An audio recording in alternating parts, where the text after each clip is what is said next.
जो अपने आप में एक इतिहास है।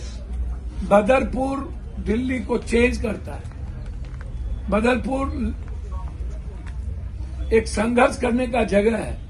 वहां से हमारे नेता कांग्रेस के लीडर अवतार जी, हमारे भाई के जुझारू लड़के साथी और अर्जुन भराना को मजबूती के साथ दिया है। जितना उनके पिता ने दुनिया की आम आदमी की सेवा की, इन्होंने न कभी अपना शरीर देखा, न धन देखा, न कुछ देखा।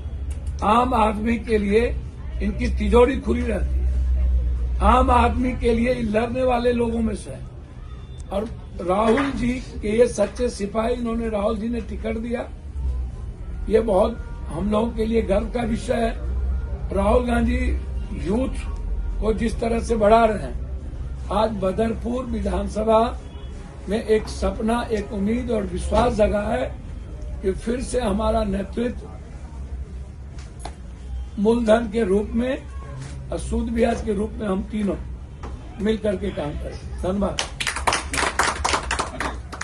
और पूर्वांचल के वोट लेकर पूर्वांचल और बाहर के लोगों को कोरोना से लेके अभी तक जितनी यातनाएं अरविंद जी की सरकार ने दी, शायद इसकी कल्पना पूर्वांचल के लोग कर नहीं सकते। तो इसीलिए आज शीला दीक्षित का विकास, उनकी विनम्रता और उनकी कनेक्टिविटी और उनका रिश्ता आज लोगों को याद आ रहा है। लोग कह रहे हैं कि हमें कांग्रेस ही चाहिए, हमें राहुल गांधी की सच्चाई चाहिए। राहुल गांधी जिस तरीके से आज यूथ आइकॉन बने हुए हैं, जिस तरीके से 90% की आवाज बने हुए हैं, आज यदि कोई माइनॉरिटीज और संविधान के बारे में, दलितों के और अंबेडकर के बारे में कोई सोच रहा है, बोल रहा है, लड़ रहा है, तो वो कांग्रेस और राहुल गांधी जी। तो इसीलिए ये लोग आस्तीन के सांप हैं, खासतौर पर भाई अरविंद जी, और एक ही थाली के चट्टे बट्टे।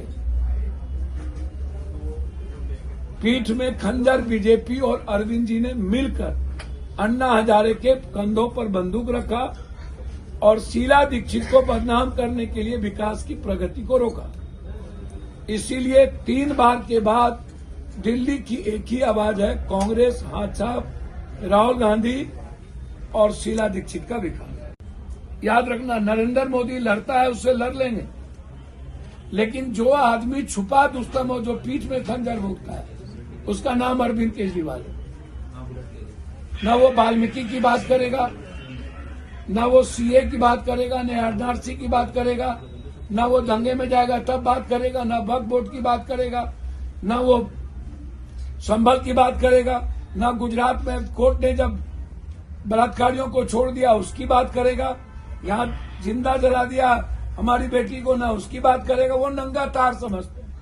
तो एक तरफ एसटी एससी को भी वो खत्म करना चाहते, एक तरफ माइनॉरिटीज को भी खत्म करना चाहते। और किसान तो इन लोगों के एजेंडे में रोजगार है ही। अब बेटी पढ़ाओ बेटी बचाओ के बारे में मेरी पहले ही मान्यता है कि ये जो पॉलिटिकल पार्टी है वो इस्तेमाल करती है। और बीजेपी तो बेटी का सबसे बड़ा दुश्मन है, जिसका उदाहरण मणिपुर, जिसका उदाहरण इनके प्रदेश अध्यक्ष। और इन्हें उनसे कोई मतलब नहीं, बस ये मार्केटिंग करेंगे, झूठ बोलेंगे, यही इनकी स्थिति है। और नए नए जुमला पढ़ेंगे, फिर बोलेंगे इस बार गलती हो गई, अगले बार से मैं ये कर दूंगा, इस बार से वो कर दूंगा। तो काट की हंडी कितने बार अब बची? कांग्रेस आप उठा करके देख लो, दुनिया में दिल्ली को दिल वाला बनाने वाला कौन? मेरो शीला दीक्षित जी की जो परिस्थितियां हैं, आप उसको याद करो, उसके समय के राशन कार्ड को याद करो, उनके समय के प्रदूषण को आप याद करो, शीला दीक्षित का आम आदमी के साथ कनेक्टिविटी को याद करो, उसको झुग्गी झोपड़ी को जो व्यवस्थित करने का सिलसिला शुरू हुआ शीला दीक्षित के समय हुआ। शीला दीक्षित ने उस इलाके में पानी, उस इलाके में पाइप, उस इलाके में गैस, उस इलाके में सड़क को ले जाना, जो शीला दीक्षित ने झुग्गी झोपड़ी में बनाया और उसको अरविंद केजरीवाल ने तोड़ दिया। एक जगह एक बार रेहड़ी ठेरी को व्यवस्थित करने का काम शीला दीक्षित से शुरू हुआ और अरविंद केजरीवाल और नरेंद्र मोदी की पुलिस हफ्ता वसूलना शुरू कर दी और एक बार रेहड़ी ठेरी वाले को कुछ नहीं बोला। तो आप दिल्ली को आप देखोगे तो दिल्ली को बनाने में, दिल्ली को दुनिया को नंबर, यदि आप हरियाली, आज दिल्ली की बात चर्चा होगी तो संजय गांधी की भी चर्चा होगी, राजीव गांधी जी की चर्चा होगी। यदि आज कस्तूरबा नवोदय की चर्चा होगी, स्कूल की चर्चा होगी, यदि आप फूड बिल की चर्चा होगी, राइट ऑफ फूड की बात होगी, राइट ऑफ एजुकेशन की बात होगी, यदि आरटीआई की बात होगी, मनरेगा की बात होगी, कोई पेंशन 6